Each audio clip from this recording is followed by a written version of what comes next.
Hello, and welcome to this Impact Chat on investing in AI. Today, we're joined by Bianca Martinelli of Alexia Ventures to talk about this and more. Welcome, Bianca. Thank you so much for having me. So, I wanted to find out more about what your company is doing, investing heavily in AI. Tell us how this is helping people and improving lives. Yes, of course. Once again, thank you for the invitation. It's a pleasure to share more. So we have been investing in AI since our very inception 5 years ago. And we're very excited about what's happening right now because there's a major shift.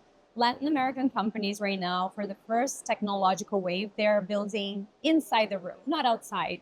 It used to be that technology would reach the region 5, 10 years later, and that's not the case anymore. Technology is accessible and available throughout the world, and capital and talent are now decoupled. And so we see this even because some of our own LPs, the ones who invest in our own fund, are from outside of Brazil and Latin America and backing the region. But from a founder perspective, I think it also means compressing gaps, infrastructural gaps that the region has, and that's absolutely important. Now we can have, a mid-sized company from Paraguay having access to a technology that was once only available to large corporations. Or we can have a student from the countryside of Brazil having a very specialized, tailored learning journey because of an AI native company that was not possible before. So the reach that you can have through this technology is very important. And that's exactly what we're betting on. Application layer on crucial verticals such as healthcare and education, across others as well, that can change lives of Latin America and even beyond if possible, because we love founders with big, bold global ambitions. Oh, I love that. And the impact that this is having on people, health in different sectors that you're mentioning.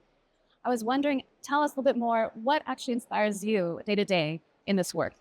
Yeah, what inspires me?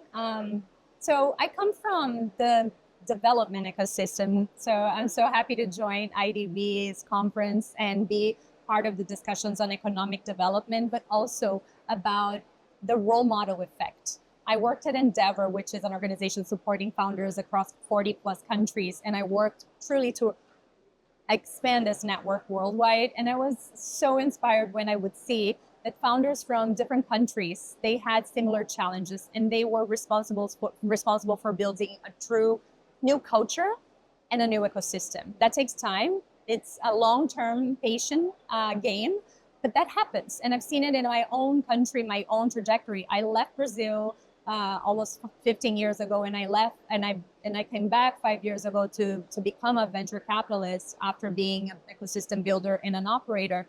And I was mind blown by what had happened with the ecosystem locally. It had truly changed because of organizations such as Endeavor, but also the VC maturity and the new founders that were starting those companies. And I think that happened also because of the role model potential that founders have when they create big, bold plans and businesses, right? I think someone who can relate to those journeys can say, if that person did it, I can too.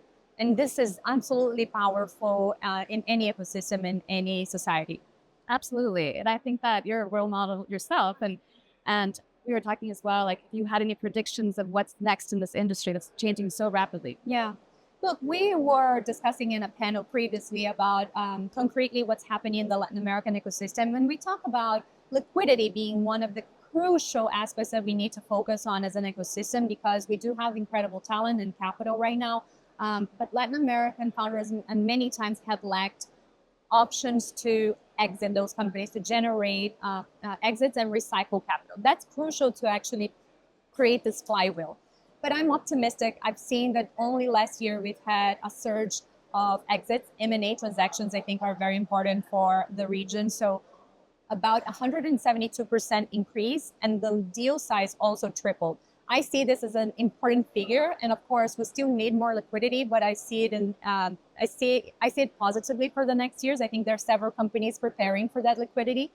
And second, I think to my earlier point, I think now we have AI as a more disruptive technology that will bring us closer to the competitive landscape, which is of course a very tough competitive landscape worldwide when we talk about the AI wave. But Latin America is a key player, and can actually be disruptive and create world-class companies. So I'm excited about that. I love that. Thank you so much for sharing your insights. This is a pleasure. And thank you everyone for tuning in. And if you want to learn more about this topic and others, please follow us on our social media channels. Thank you.